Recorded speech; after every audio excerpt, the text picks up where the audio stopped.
every outcome is the same, then go back to the step or the step before that and see what you were doing in each of those situations. And then go back even further and see where it began. If you are going into the same situation the same way over and over and over again, and your outcome is the same, then something has to change at the beginning. So pay attention to your signs and your habits at the beginning of a situation.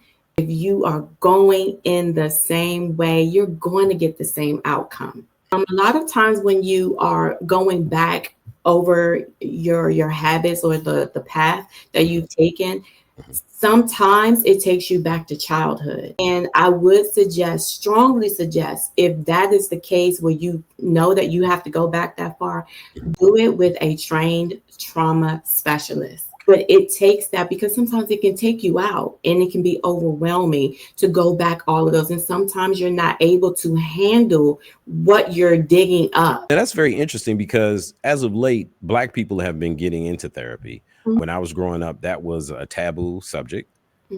You were listed as being crazy or psychotic if you did have a therapist or sought therapy. But how have you seen that to be beneficial in your personal life?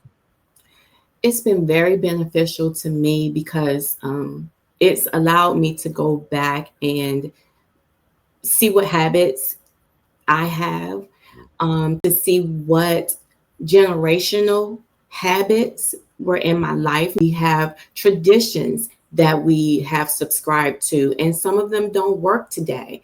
And so going back and seeing all those and seeing what works for me now. How can this work for me now? Do I even need to have that same habit and tradition in my life or work for me and my mom as she was raising me? Not all of that works for me and my daughter. And so going back to just look at all of that and then changing up some things, and it's helped a lot in my life. And then there are times where, you have to step back and not be in these relationships with people. Sometimes you have to be in relationship with yourself. You have to make that one your priority.